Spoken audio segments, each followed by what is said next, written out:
मंडळी नमस्कार. ABC news मराठीच्या या नव्या भागात आपल्या सगळ्यांचं मी पुन्हा एकदा मनापासून स्वागत करतो. आज आपण बोलणार आहोत एका वेगळ्या विषयावर. वेगळा फक्त म्हणायचं, परंतु सगळ्यांच्या जिव्हाळ्याचा आणि अधिक आवडीचा हा विषय असतो. आवडीचा की जरा वेगळ्या अर्थानं, पण याचं चर्वित चर्वण करायला, यावर गप्पा मारायला, त्या गप्पात चघळायला सगळ्यांना आवडतात. परंतु कुटुंब स्वास्थ्याच्या दृष्टीनं, समाज स्वास्थ्याच्या दृष्टीनं हा विषय तसा चांगला नाही. तरी देखील आपण या विषयावर चर्चा करणार आहोत, कारण यात नेमकं चुकतंय काय किंवा हे दुरुस्त कसं केलं पाहिजे, या उद्देशाने ही चर्चा आपण पुढे नेणार आहोत. विषयाचं नाव आहे घटस्फोट. आणि घटस्फोटांचं प्रमाण हल्ली वाढलंय का, हा या चर्चेचा आणि संवादाचा मूळ गाभा आहे. या विषयावरती, ज्वलंत विषयावरती गप्पा मारण्यासाठी, संवाद साधण्यासाठी आपल्यासोबत आज जोडल्या जाणार आहेत त्या ऍडव्होकेट वंदना घोडेकर. वंदना घोडेकर या पुण्यामध्ये एक नामवंत वकील आहेत आणि याच विषयावर त्यांचा खूप चांगला असा अभ्यास आहे. ते या विषयावरती काम करतात. अनेक प्रकरणं त्यांनी हाताळली आहेत, अनेक कुटुंब जोडली आहेत आणि अशा त्यांच्याशी आपण गप्पा मारणार आहोत. वंदना मॅडम, स्वागत आहे तुमचं पुन्हा एकदा. आणि मी तुम्हाला थेट प्रश्न विचारण्याचा प्रयत्न करतोय. पहिलाच प्रश्न मला वाटतं आपण तोच विचारूया की हल्ली घटस्फोटांचं प्रमाण का वाढलंय?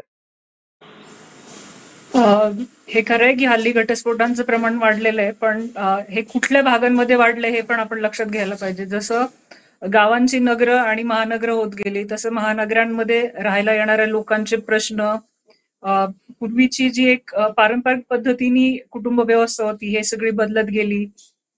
त्यामुळं मग याला खूप सारी कारणं आहेत. त्यामुळे तुमच्या ह्या प्रश्नाला हेच उत्तर आहे की हा सध्या तरी घटस्फोटांचं प्रमाण वाढलेलं आहे. आधी पूर्वीच्या काळी असं होतं की एखाद्या कुटुंबामध्ये घटस्फोट होणं हे समाजामध्ये आपली काहीतरी बदनामी होतीये, आता आपल्याला समाजामध्ये स्थान राहणार नाही किंवा आपल्याला वाळीत टाकलं जाईल इतपत लोकांमध्ये घटस्फोट या शब्दाबद्दल भीती होती.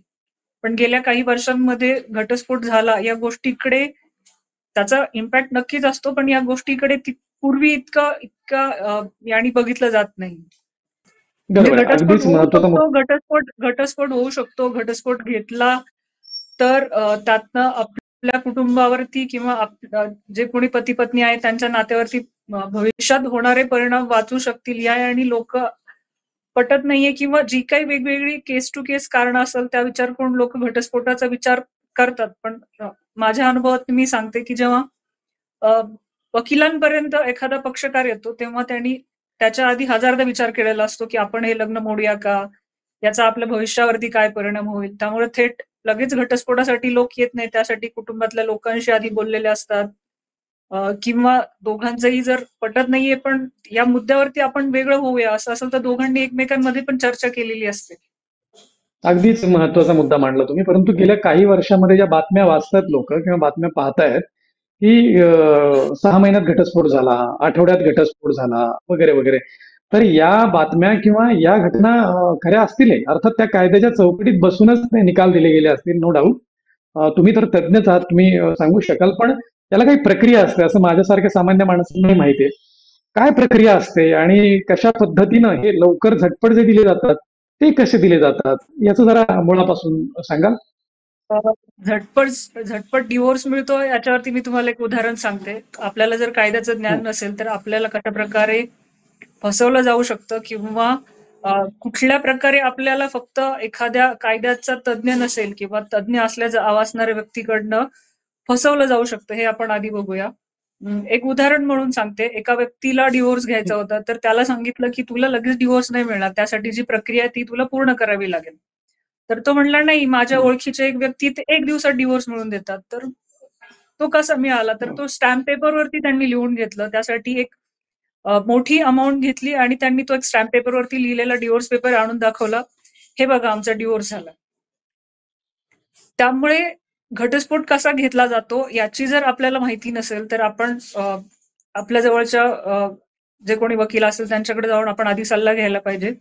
घटस्फोट 2 पद्धतीने तुम्हाला घेता येऊ शकतो. एकतर कंटेस्टेड डिव्होर्स, म्हणजे पती किंवा पत्नी डिव्होर्स द्यायला तयार नसेल, त्याच्यात पण कारण असतात ती मी आपल्याला पुढे सांगते. तर एकतर कंटेस्टेड डिव्होर्स फाईल होतो आणि एक परस्पर संमतीने डिव्होर्स फाईल होतो. तर या दोन्हींची प्रक्रिया वेगळी असते. तर ह्या दोन गोष्टी आपल्याला आधी माहिती पाहिजेत की घटस्फोट कशा प्रकारे घेतला जातो. तो ह्या दोन पद्धतीने घेतला जातो. त्याच्यामध्ये कायद्यामध्ये त्याचे सेक्शन आहेत आणि तुमचं जर स्पेशल मॅरेज असेल, ते रजिस्टर असेल, तुम्ही कुठल्या धर्माचे आहात त्यानुसार त्याचं हे असतात, घटस्फोटाचे प्रक्रिया असतात. त्या कायद्यानुसार, त्या धर्माच्या कायद्यानुसार आपल्याला कोर्टात केस दाखल कराव्या लागतात. तुमचा पुढचा प्रश्न विचारणं आधी मी एक उदाहरण म्हणून सांगते. शिवाजीनगर कोर्टात प्रॅक्टिस करत असताना कॅन्टीनमध्ये आम्ही चहासाठी गेलो होतो दुपारच्या सुट्टीमध्ये. तर तिथे एक कपल येऊन बसलं, दोघंही शेजारीच बसलेले, आमच्यासमोर बसले. तर त्या दोघांना बघून असं वाटत होतं की हे न्यूली मॅरिड आहेत, यांचं चांगलं चाललं असेल. तर त्या दोघांनी विचारणं की इथे स्टॅम्प पेपर कुठे मिळेल. तर त्यांना म्हणलं इथे समोर वकिलांची जी सोसायटी आहे तिथे तुम्हाला स्टॅम्प पेपर मिळेल. तर कुतूहल म्हणून त्यांना विचारलं की तुम्ही काय करताय. तर ते म्हणे नाही की आम्ही दोघं घटस्फोट घेतोय, आम्ही स्टॅम्प पेपरवरती लिहून वेगळं होतोय. तर त्यांना म्हटलं नाही, ही अशी प्रक्रिया नसते. तर त्यांनी सांगितलं की नाही, आम्हाला त्याच्यासाठी पण आमच्याकडे पैसे नाहीयेत. त्यातला एक जो मुलगा होता तो साधा गावाकडचा ऊस तोडणी कामगार होता. ही मुलगी शहरातली होती. तुम्ही या अनुषंगाने पुढे प्रश्न विचाराल तेव्हा उत्तर देतेच. आणि तिला ऊस तोडणी कामगाराबरोबर इथे शेतात जाऊन तिला काम नव्हतं करायचं. तर ती म्हणली मला हा आवडतो, पण मी याच्याबरोबर राहू शकत नाही कारण मी शहरात राहिलेली आहे. त्यामुळे आम्ही दोघंही ठरवून हे करतोय, लग्न मोडतोय आणि आम्ही ते स्टॅम्प पेपरवरती हे केलं. त्यांना समजून सांगायचा प्रयत्न केला की स्टॅम्प पेपरवरती असं लग्न मोडता येत नाही. पण ते म्हणले ठीक आहे, आमच्या गावाकडे असं चालतंय, आम्ही या पद्धतीने वेगळं होणार आहे. हे स्टॅम्प पेपर आता मगाशी उदाहरण तुम्ही सांगितलं, आत्ताही उदाहरण सांगितलं. स्टॅम्प पेपरवर जर करणं बेकायदा आहे, तर या मंडळींवर काही कारवाई होत नाही का? किंवा या मंडळींना काही चाप लावता येत नाही नाही का?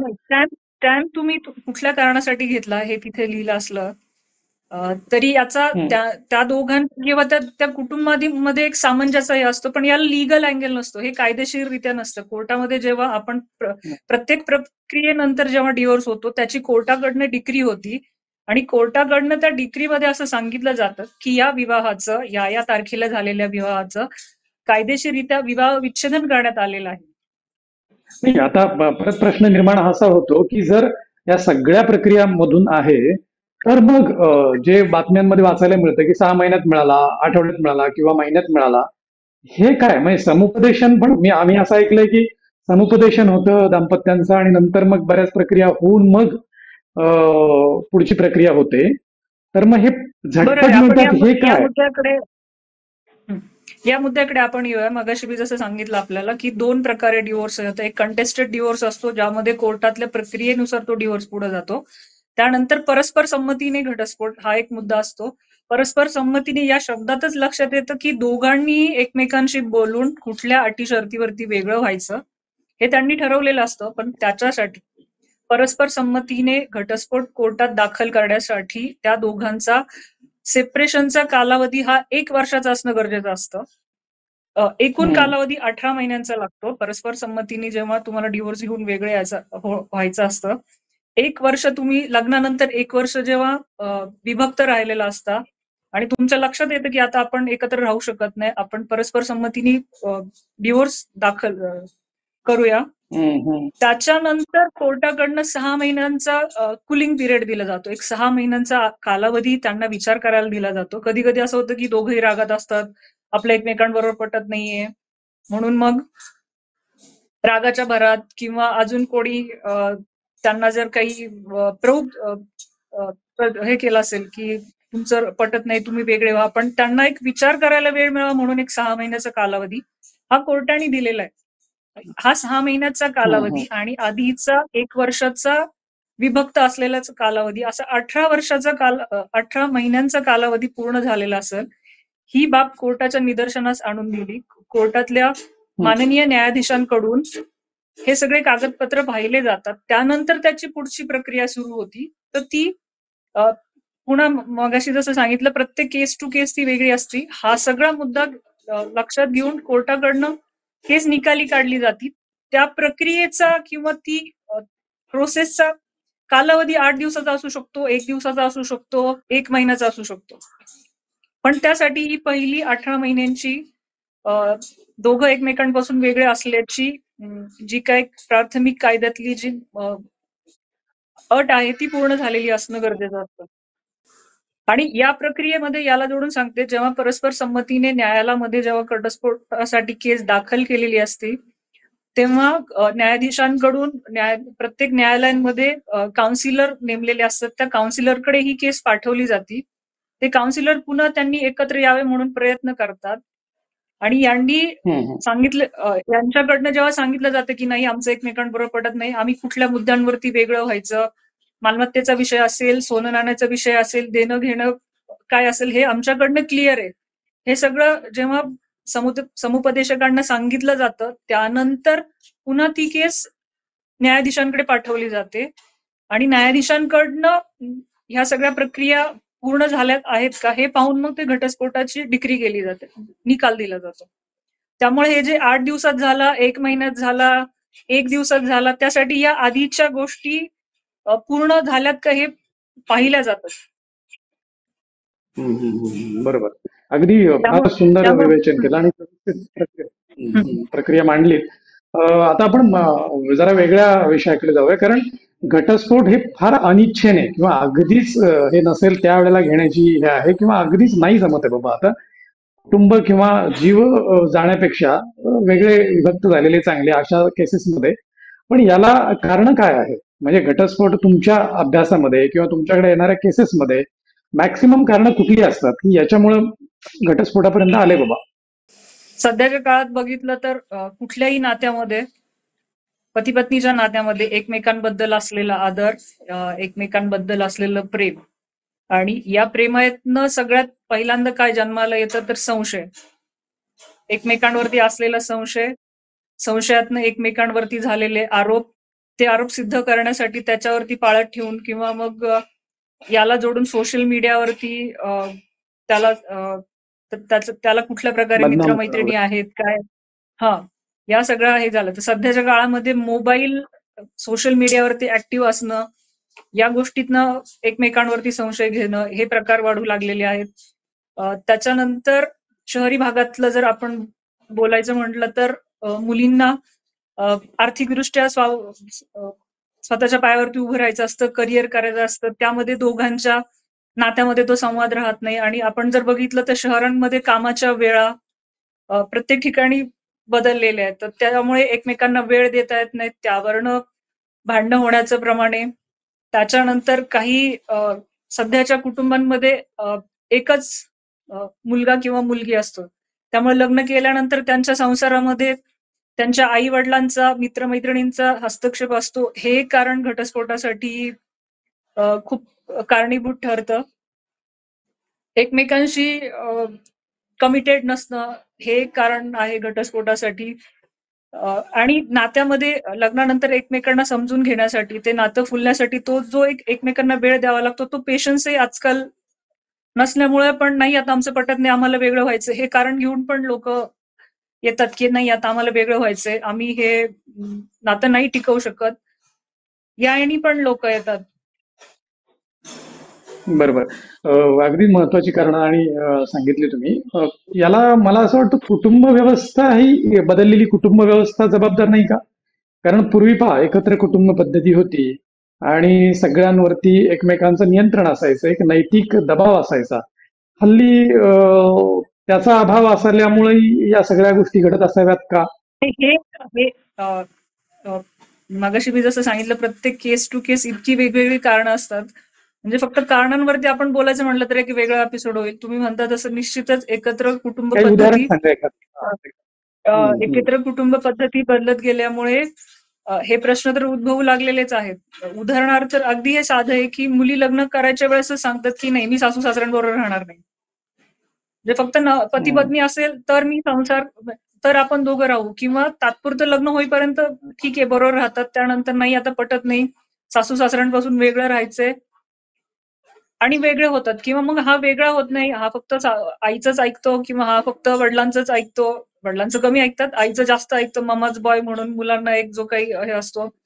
याच्यामध्ये मग मुलांचं असं होतं की आईचं ऐकू की पत्नीचं ऐकू, याच्यामध्ये मग दोघही एकमेकांपासून दूर जायला लागला. तर तुम्ही उदाहरण सांगा म्हणून एक सांगते. आमच्या एका केसमध्ये त्याला पत्नीचं पण ऐकायचं होतं, आईचं पण ऐकायचं होतं, पण त्या दोघींच्या भांडणामध्ये तो काही त्याची भूमिकाच घेऊ शकला नाही.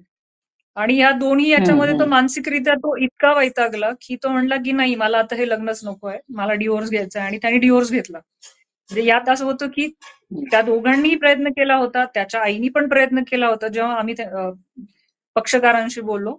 पण ते नंतर त्या एका अशा भूमिकेपर्यंत पोहोचले की नाही, आता हे यातनं काही मार्ग निघू शकणार नाही. असं नाही की आम्ही आमच्याकडे एखादी केस आली की आता यांचं तुटतंयच का, तोडूयाच का, या पद्धतीने अशा केसेसकडे बघितलं जात नाही. तुम्ही जसं म्हटलात तसं अत्यंत संवेदनशीलपणे या केसेसकडे बघितलं जातं. त्यांच्यातलं वकील म्हणून जेव्हा वेगवेगळ्या केसेस पाहतो तेव्हा त्यांच्यातलं भांडण मिटतंय का, किंवा त्यांच्यातले गैरसमज दूर होऊन ते पुन्हा एकत्र येतील का, यासाठी पण आपण हम्म, प्रयत्न हम्म. करतो. अगदीच बरोबर आहे. तुम्ही आत्ता जो मुद्दा मांडला तोच मुद्दा मला पुढे न्यायला आवडेल, की बऱ्याचदा अशी चर्चा होते की काही वकिलांकडे गेलं की घटस्फोट हमखासच, पण तसं नाहीये. हम्म. बऱ्याचदा म्हणण्यापेक्षा अगदी बहुतांश वेळा त्यांचं पुन्हा कसं जुळेल, पुन्हा म्हणजे तो तुटणार नाही संसार, या दृष्टीनंच पाहिलं जातं. तुम्ही तशा बऱ्याच केसेस केल्यात, बरेचशी कामं. काही उदाहरणं अशी सांगता येतील का, की त्यांचं फारच तुटत आलं होतं आणि नंतर फार सुखाने संसार सुरू आहे, असं काही? नाही, सध्या तरी अशी केस नाहीये मला सांगायला. आम्ही प्रयत्न केले, आम्ही अगदी शेवटच्या याच्यापर्यंत आम्ही प्रयत्न केले होते. नाही, आम्ही सांगतो, विचार करतो म्हणून दोन दोन महिन्यांनी पुन्हा येऊन सांगितलेलं आहे की नाही, आता आम्हाला नाही राहायचं, आम्हाला वेगळं व्हायचंय. पण त्यासाठी म्हणून जो मी हं, मगाशी सांगितलं, कोर्टाकडनं एक 6 महिन्यांचा कालावधी दिलेला असतो, कुलिंग पिरियड दिलेला असतो. आणि मी मगाशी जसं सांगितलं, अ, हजारदा विचार करून आलेले असतात ते, की आपल्याला वकिलाकडे जायचंय, आपल्याला डिवोर्स घ्यायचा, तर आपल्या या नात्यावरती, आपल्या कुटुंबावरती, आपल्या भविष्यावरती, आणि याच्यात एक महत्वाचा विषय जो आपण पुढेही बोलूया, मुलांच्या ताब्याविषयी किंवा याविषयी चर्चा झालेल्या असतात. काही हं, हं. केसेस या फक्त त्रास देण्यासाठी म्हणून पण दाखल केलेल्या असतात. बरं. हं, हं, हं, हं. का तर एकमेकांशी तर पटत नाही, या एकमेकांचे इगो प्रॉब्लेम्स असतात. येस. हां, मग आता झालं काय, मगाशी तुम्ही मुद्दा मांडला, की सोशल मीडिया यात मेजर फॅक्टर निभावतोय सध्या. सोशल मीडियावरून गैरसमज होणं हा भाग आहेच आहे. सोशल मीडियावर नंतर आता तुम्ही म्हणालात, की त्रास देणं, सोशल मीडियावर बदनामी करणं, या सगळ्या गोष्टींचं कायद्याच्या दृष्टीनं कसं, त्याला कायद्याच्या याच्यामध्ये किती महत्व आहे, किंवा कायद्याच्या दृष्टीने कसं पाहता? मी मगाशी जसं सांगितलं की सोशल मीडियावरनं एखादा पती किंवा एखादी पत्नी बदनामी करत असेल, किंवा पतीचं एखाद्या महिलेबरोबर काही संबंध आहेत, किंवा पत्नीचे परपुरुषावर काही संबंध आहे, याच्यावरनं जर काही सोशल मीडियावरती काही बदनामी केली असेल, तर हे एक तुम्हाला कायद्याच्या भाषेत क्रुअल्टीच्या ग्राउंडवरती, मानसिक क्रूरतेच्या ग्राउंडवरती तुम्ही हं. कोर्टामध्ये केस दाखल करू शकता. त्याच्यामध्ये त्यांनी या वेबसाईटवरनं किंवा या याच्यावरनं यांनी हे पोस्ट डिलीट करावा, हे याच्यासाठी आपण घटस्फोटाचा अर्ज दाखल करून आपण त्यामध्ये हे डिलीट मागू शकतो. हा, याला जोडून मी आता अजून तुम्ही एक म्हणालात सांगते की, की बोला बोला. येस, एका लॉकडाऊन करोनामध्ये घटस्फोटाच्या खूप साऱ्या केसेसचे प्रमाण वाढलेलं, किंवा अ, बऱ्याच लोकांना वर्क फ्रॉम होम असल्यामुळे घरून महिला सहकाऱ्यांबरोबर बोलायला लागायचं. तर हा फक्त महिला सहकाऱ्यांबरोबर का बोलतो, म्हणून सुद्धा घरातल्या बायकांनी भांडणं करायला सुरुवात केलेली, अशी पण उदाहरणं झालेली. तर त्यामध्ये त्यातल्या त्या व्यक्तीला त्याच्या पायाला लागले की हा फक्त माझ्या कामापुरता भाग आहे. कामाच्या यांनी अनुषंगाने मला त्यांच्याशी बोलावं लागतं. अ, दोघांनी, पती हं. पत्नीने एकमेकांच्या समजा गृहिणी असेल तर त्याला कामाच्या ठिकाणी त्याच्या कामाचं स्वरूप काय आहे, किंवा काही याच्याबद्दल थोडं विश्वासात घेऊन जर काही गोष्टी सांगितलेल्या असतील, एक दोघांमध्ये जर चांगला संवाद असेल, तर हे असे गैरसमज कमी होण्यास पण मदत होऊ शकते. हं, हं. अशी जेव्हा लक्षणं जाणवायला लागतात, म्हणजे असं असंख्य, आता मध्यंतरी काही बातम्या वाचल्या मागच्या महिन्यामध्येच, मला वाटतं एक दोन बातम्या अशा वाचल्या, की समुपदेशकांनी केलेल्या समुपदेशनानंतर त्यांचा गेली कित्येक वर्ष ते दूर राहिलेले ते पुन्हा एकत्र त्यांचा गोडी गुलाबीने संसार सुरू आहे. तर समुपदेशकांची भूमिका यात किती महत्वाची असते? निश्चितच सध्याच्या काळामध्ये समुपदेशकांची भूमिका महत्वाची ठरू लागली आहे. ते का ते मी आपल्याला वेगवेगळ्या याने सांगितलं. मगाशी आपण जसं उल्लेख केलात की पूर्वीच्या काळी, आताही आहे, पण पूर्वीच्या काळी एकत्र कुटुंब पद्धती जास्त प्रमाणात होती. हळूहळू जसं जसं कामांचं उद्योगधंद्यांचं स्वरूप बदलत गेलं, लोक खेड्यातनं शहरात येऊ लागले, तसे एकत्र कुटुंब पद्धती काही प्रमाणात कमी होत गेली. पूर्वीच्या काळी असं होतं की दोघांमध्ये जर काही भांडण होतंय किंवा एक दोघांमध्ये काहीतरी विसंवादाकडे जाताना दिसतोय, तर ते घरातल्या ज्येष्ठ मंडळींकडनं त्यांना सांगितलं जायचं की त्यांचं कुठं चुकतंय, किंवा अगदीच दोघांचं पटत नसेल, भांडणं होत असेल, तर दोन्ही कुटुंबातले किंवा गावातले ज्येष्ठ व्यक्ती येऊन त्यांना सांगायचे. हे या समुपदेशकांची भूमिका आता समुपदेशक म्हणजे तो ट्रेंड असू शकतो. आम्ही वकील असू शकतात किंवा तुमचा जवळचा कोणी जो चांगला दोघांचा कॉमन मित्र असेल, तो त्यांच्यातले गैरसमज कसे दूर होऊ शकतो असं सांगू शकतो.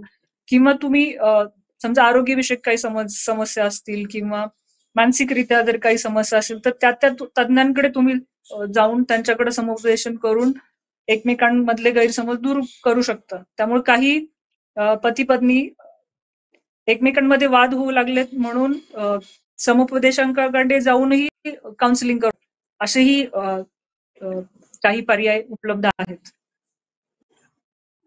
कुटुंब व्यवस्थेचा पायाच मुळात म्हणजे घटस्फोट कमीत कमी व्हावेत असं सगळ्या समुपदेशकांना, सगळ्या वकिलांना वाटत असतं किंवा सामाजिक अनेक घटकांनाही वाटत असतं.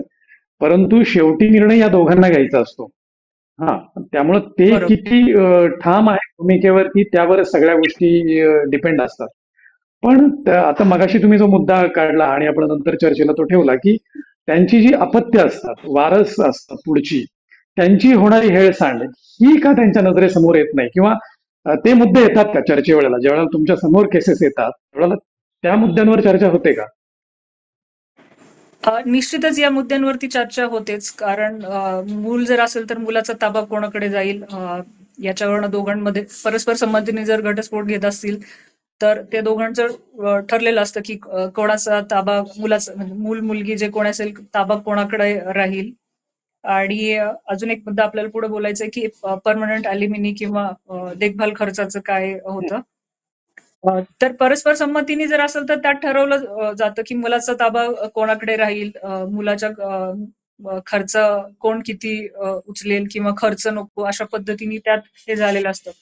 पण दोघंही जर ठरवू शकले नाही की मुलाचा ताबा कोणाला हवाय, तर त्याच्या केसेस कोर्टात येतात. त्याच्यानंतर कोर्टाकडनं त्या केसेसमध्ये दोघांपैकी कोण किती मुलाला सांभाळण्यासाठी सक्षम आहे हे बघून कोर्टाकडनं निर्णय दिला जातो. पण 7 ते 8 वर्षाच्या आतील जर मुलगा किंवा मुलगी असेल, तर त्या अशा केसेसमध्ये नॅचरल नॅचरली मुलाला चांगलं सांभाळू शकेल म्हणून आईकडे ताबा दिला जातो. पण आईला जर काही मानसिक त्रास असतील किंवा मानसिक आजार असतील किंवा ती जर मुलांना सांभाळू शकत नसेल, तर अशा केसेसमध्ये मुलांचा ताबा वडिलांकडे दिला जातो.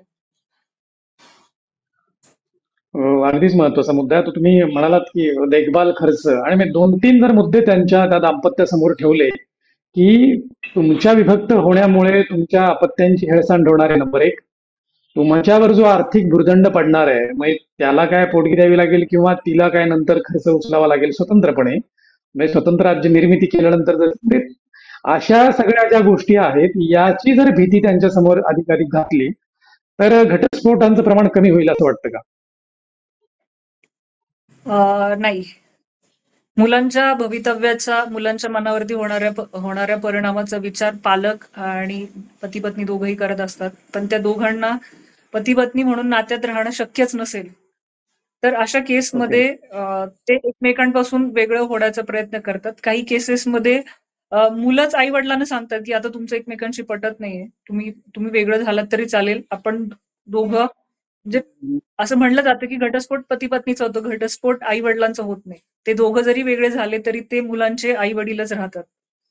आणि सुप्रीम हायकोर्ट आणि पॅरेंटिंग प्लॅन म्हणून एक हे केलेलं आहे. त्याच्यामध्ये जर दोघांनी ठरवून जर मुलांच्या पॅरेंटिंग प्लॅन जर कोर्टासमोर ठेवला, तर कोर्टाकडनं त्याच्यामध्ये मंजुरी देऊन त्या पद्धतीने पण ते मुलांना वाढवू शकतात.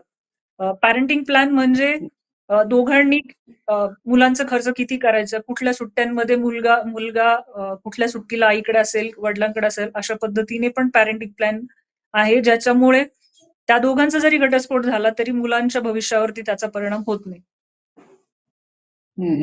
पण हे पॅरेंटिंग प्लॅन नाही होणारा जो स्वीकारण्याकडे लोकांचा जास्त कल नाहीये अजून. त्याबाबत जास्त जागृती होणं गरजेचं आहे किंवा एकमेकांच्या भांडणामध्ये आपल्या मुलावरती परिणाम होऊ नये म्हणून अशा पद्धतीने पती पत्नीने विचार करून पॅरेंटिंग प्लॅन वरती थोडंसं काम केलं तर मुलांवरती होणारा परिणाम कमी होईल.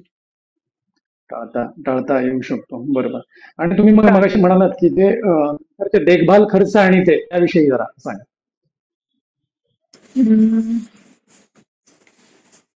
कोर्टामध्ये जेव्हा घटस्फोटाच्या केसेस दाखल होतात, पतीकडनं जर घटस्फोटाची केस दाखल केली असेल तर त्या घटस्फोटाच्या केसचा निकाल होण्याच्या आधी अंतरिम पोटगी मिळावी म्हणून पत्नीकडनं त्यामध्ये अर्ज दाखल केला जातो किंवा दावा दाखल केला जातो किंवा पती पत्नीचं पटत नाही, दोघं एकमेकांवर वेगळे राहतात ते, पण त्यांना एकांपासून पत्नीला पतीपासून घटस्फोट नको असेल तर ती कोर्टामध्ये फक्त पोटगी मिळावी म्हणून पण दावा दाखल करते. त्या पोटगीच्या अर्जावरती कोर्टामध्ये जेव्हा सुनावणी होती तेव्हा दोघांचंही उत्पन्न लक्षात घेतलं जातं. पती पत्नीचं उत्पन्न किती आहे आणि त्यावरती कोर्टाकडनं निर्णय दिला जातो की तिला देखभाल खर्चासाठी किती रक्कम देण्यात यावी. हा एक घटस्फोटाच्या केसमध्ये एंटरिम मेंटेनन्सचा अर्ज जेव्हा कोर्टाकडनं ठरवला जातो, डिसाईड केला जातो, त्यानंतर पूर्ण केस चालवून केसमध्ये जर कोर्टाने जर डिवोर्स ग्रँट केला तर त्यामध्ये कायमस्वरूपी जे एक रकमी आपण म्हणूया त्याला जी पोटगी द्यायचा विषय असतो तो कोर्टाकडनं ठरवला जातो. ओके. अच्छा. म्हणजे या खर्च किंवा पॅरेंटिंग प्लॅन जो आहे किंवा अपत्यांचं यावरून याची किती भीती दाखवली किंवा हे एक ज्वलंत प्रश्न असले तरी घटस्फोट थांबणार नाहीत असं तुमचं मत आहे, कारण ते दोघे दाम्पत्य ठरवूनच आलेले असतात. याला जोडून मी अजून एक सांगते, कोर्टाच्या कायद्याच्या याच्यामध्ये एक इरिट्रिव्हेबल ब्रेकडाऊन ऑफ मॅरेज ही एक कॉन्सेप्ट आहे की जे नातं आता कुठल्याही प्रयत्नाने ते टिकू शकत नाही किंवा ते नातं पती पत्नी म्हणून एकमेकांचं जे नातं आहे ते नातं खरं तर मेल्यासारखंच आहे, जे पुन्हा जिवंतच होऊ शकत नाही. अशा केसेसमध्ये त्यातल्या जोडीदारांना एकमेकांपासून वेगळं होऊन त्यांचं पुढचं भवितव्य किंवा त्यांना त्यांच्या मनाप्रमाणे किंवा त्यांना हवं तसं जगता यावं या गोष्टीचाही विचार केला जातो. थोडक्यात काय आहे की हवं तसं जगता येणं आणि दुसऱ्यांनी माझ्यावर अंकुश लादू नये ही वृत्ती अलीकडच्या काळात प्रचंड प्रमाणात वाढीस लागल्यामुळे याचं प्रमाण वाढलंय का असं एक शंका निर्माण होतीये. ही वृत्ती निश्चितच आहे. ही आपण घटस्फोटाच्या केसेसवरती बोलते म्हणून आपल्याला ही वृत्ती समोर दिसतीये, पण पती पत्नी म्हणून एकमेकांबरोबर आयुष्यभर राहून एकमेकांवरती विश्वास ठेवून चांगला विवाह केल्याची पण उदाहरणं आहेत. आपण फक्त घटस्फोटाच्या केसमध्ये बद्दल बोलते म्हणून आपण या वृत्तीवरती बोलूया. अगदी आत्ताच्या काळात आपण फक्त घटस्फोटाच्या आकड्यांकडे बघतो तर लग्नात विवाह करणाऱ्यांची संख्या पण तितकीच आहे. म्हणजे मी पाहिलेल्या उदाहरणांमध्ये घटस्फोट झाल्यानंतर पण दुसरं लग्न करून चांगला संसार सुरू केलेली पण उदाहरणं आहेत. त्यामुळे असं नाही की फक्त घटस्फोट होतो आणि संसार तुटले असंही नाहीये. काही केसेसमध्ये डिवोर्स झालेल्या व्यक्तीने दुसऱ्या एका घटस्फोटित असलेल्या महिलेबरोबर तिच्या मुलांसह स्वीकारल्याची पण उदाहरणं आहेत. त्यामुळं निश्चितच आपल्या समाजामध्ये विवाह संस्कृतीवरती या लोकांचा विश्वास आहे. हाच विश्वास टिकून राहिला पाहिजे आणि अतिशय सुंदर असं विवेचन, सुंदर असं विश्लेषण ऍडव्होकेट वंदना घोडेकर मॅडम यांनी केलं. कुटुंब व्यवस्था टिकली, भले ती आकुंचन पावत असली. आता पूर्वी 7-8 माणसं घरात असतील, कुटुंबात असतील, आता 2-3 असतील, 2-4 असतील तरी हरकत नाही, परंतु एकमेकांवरचा विश्वास, एकमेकांशी सुसंवाद या गोष्टीच बऱ्यापैकी पुढे नेऊ शकतील, कुटुंब व्यवस्था टिकवू शकतील. आणि अगदीच ज्यांचं तुटलंय त्यांना काही कुणी रोखूच शकणार नाही. ते शेवटी त्याला कुठलाही कायदा किंवा कुणी त्याला काहीच करू शकणार, कुठलाही समुपदेशक त्याला थांबवू शकणार नाही. फक्त त्याचं प्रमाण कमी करणं आपल्या हातात आहे, अजूनही हातात आहे. सुसंवाद आणि एकमेकांवरचा विश्वास आणि आपली अपत्य, आपलं कुटुंब, आपला समाज या सगळ्या गोष्टींचा सारासार जर विचार केला तर त्यापुढे इगो किंवा बाकीची कारणं आता मॅडमने सांगितली ती गौण ठरतात असं मला वाटतं. अतिशय सुंदर असा चर्चेत सहभाग घेतलात. वंदना घोडेकर मॅडम यांना एबीसी न्यूज मराठीतर्फे मी मनापासून धन्यवाद देतो आणि आजच्या भागात आपण इथेच थांबूया. पुन्हा भेटूयात. सर्व दर्शकांनाही मनापासून धन्यवाद. ताज्या बातम्यांसाठी पाहत रहा एबीसी मराठी न्यूज.